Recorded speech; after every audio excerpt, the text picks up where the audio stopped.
vídeo a gente vai falar um pouquinho sobre os métodos de introdução alimentar. Qual que será que é o melhor? O método tradicional ou o mais famoso método BLW? Bom, vou começar a contar um pouquinho da história do BLW para vocês. O BLW é o Baby Led Weaning. Para quem acha que ele é novo, não é muito novo não. Na verdade, ele é um método antigo, já utilizado há bastante tempo. Mas com as novas pesquisas, as pessoas interessadas mais em saber sobre a introdução alimentar, ele voltou à tona e agora ele está na moda. Não gosto muito de dizer sobre moda, mas ele está sendo bastante falado, bastante difundido, bastante divulgado.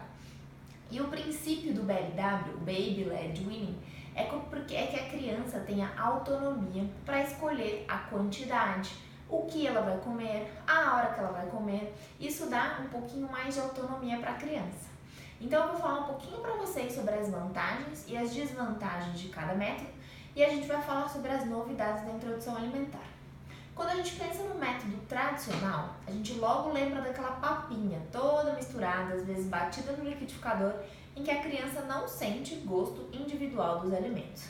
Esse método, se você acha que esse é um método tradicional, nem ele mais é recomendado. O que a gente hoje em dia considera como método tradicional seriam os alimentos ainda em forma de papas, na verdade amassados com garfo, cozidos em uma consistência macia, mas apresentados de forma separada. Então não é mais indicado fazer aquela papinha toda misturada. O mais indicado é que você separe os alimentos em grupos alimentares e deixe no pratinho da criança os alimentos de forma separada. Então você vai colocar ali tubérculos, batata, mandioquinha, cará, inhame, mandioca. Você vai colocar grãos, feijão, lentilha, grão de bico. Eles têm que estar bem macios e amassadinhos com garfo, para a gente evitar o risco de engasgo. Você vai colocar proteína, você vai colocar carne moída, franguinho desfiado, peixe, ovo. Pode o ovo inteiro? Pode o ovo inteiro.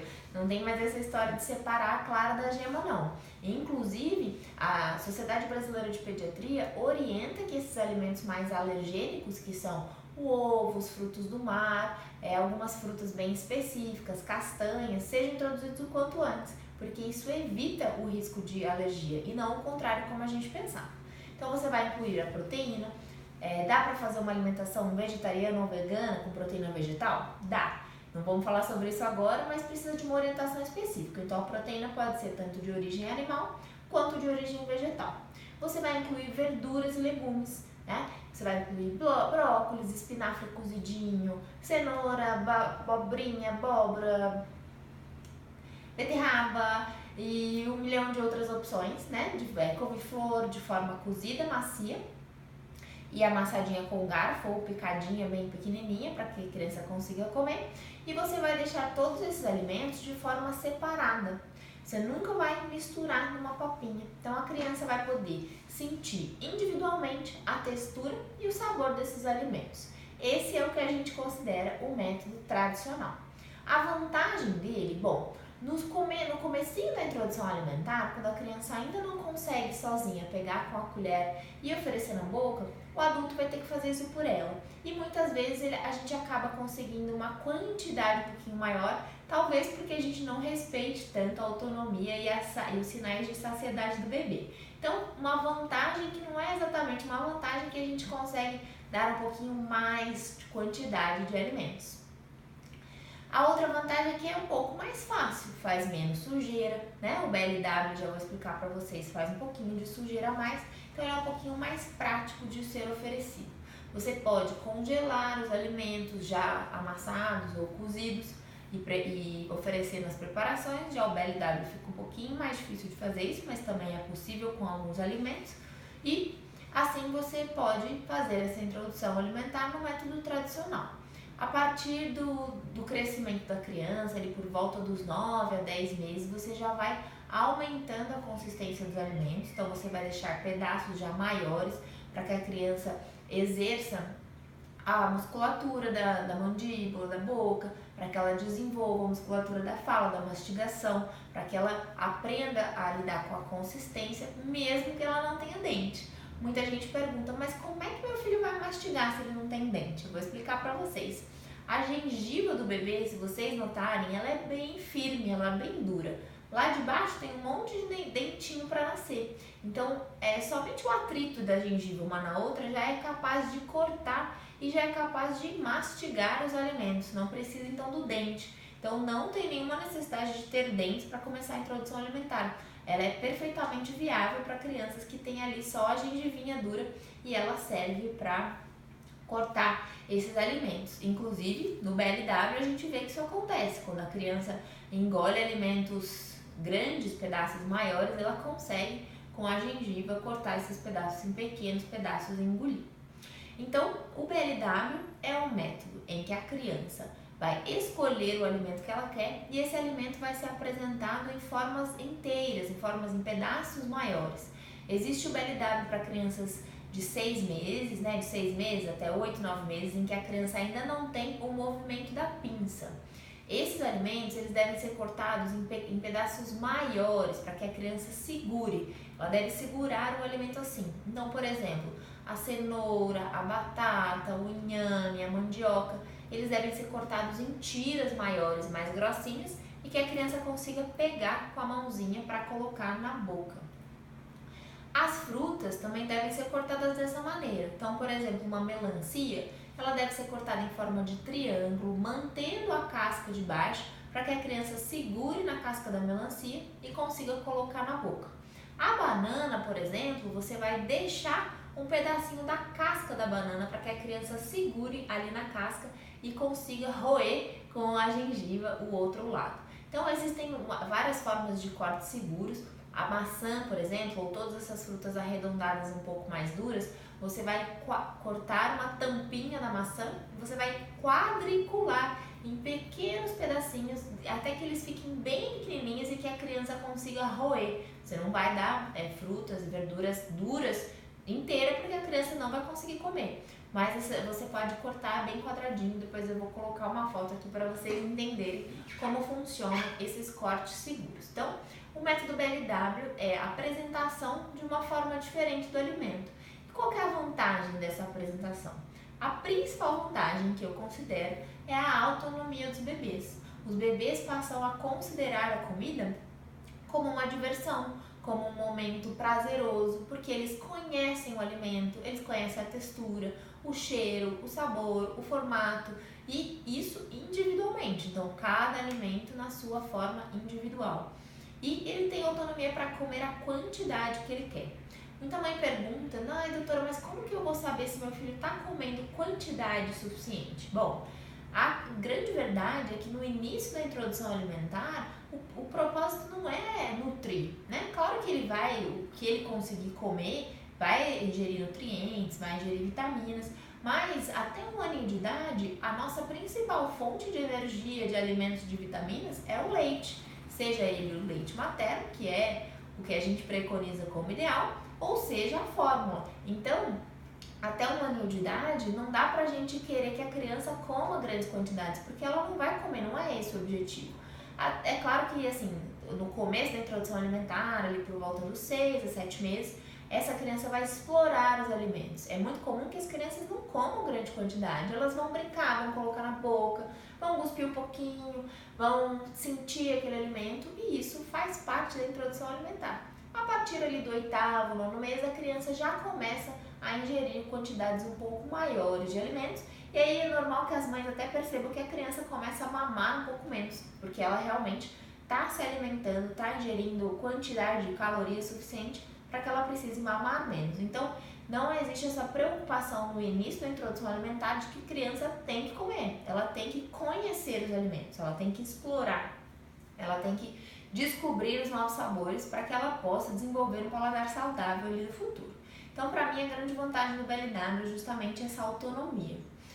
A desvantagem do BLW é um pouquinho da sujeira. Realmente, não vou negar para vocês que faz bastante sujeira. Joga a comida no chão, a mesa fica toda suja, mas existem várias modernidades aí que estão aí para nos ajudar. Então, existem aventais de plástico, aventais com aquela dobrinha aqui que a comida cai no chão. Você pode colocar um tapete de plástico e a criança até inclusive pode comer aquela comida se o tapete estiver limpinho. Então, existem algumas formas de minimizar essa sujeirada toda. E o risco de engasgo, doutora? Qual é o método que tem maior risco de engasgo? Eu tenho medo de fazer BLW porque eu não confio, eu acho que a criança pode engasgar mais. Você quer saber a verdade? O BLW não aumenta o risco de engasgo. Tem um estudo que não é tão recente, de 2017, publicado na Inglaterra, vou até ler aqui o nome da autora. Foi publicado no Journal of Human Nutrition.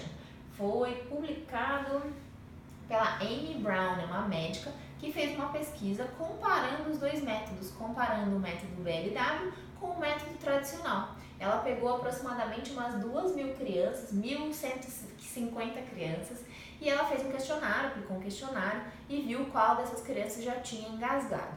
E aí ela pegou todas as crianças que tinham engasgado e foi estudar qual o método de alimentação que foi feita a introdução alimentar. E ela viu que crianças engasgam tanto no BLW quanto na alimentação tradicional, na forma tradicional de introdução alimentar. Então não teve um aumento significativo, na verdade nem teve um aumento de engasgo, de número de engasgos no método BLW. Agora é importante que a gente faça o método BLW de forma segura. Existem então esses cortes seguros que eu falei, então não dá para fazer o BLW antes de estudar o método, antes de comprar material, antes de olhar na internet, antes de saber exatamente quais são os cortes seguros para fazer esse método, mas fazendo de forma correta, ele não aumenta a chance de engasgo. Então, claro que a criança pode engasgar com o BLW, mas ela pode engasgar também com a alimentação tradicional. Então, não pensem que o BLW aumenta a chance de engasgo, porque isso não é verdade.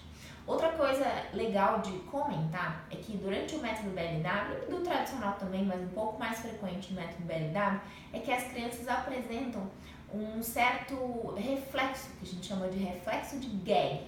Isso nada mais é do que a criança parece uma ânsia de vômito, parece que ela joga comida para fora, mas isso é ela aprendendo e desenvolvendo a musculatura da face e desenvolvendo os reflexos para ela não engasgar.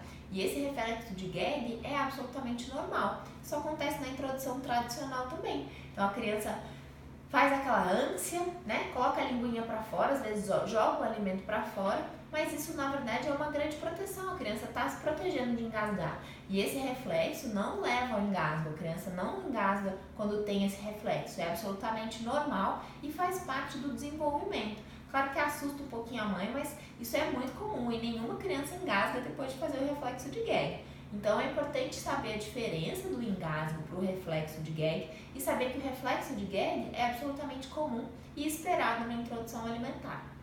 Então a gente vai ter isso e a criança está aprendendo a não deixar que nenhuma comida vá lá para o pulmão e que ela realmente engasgue.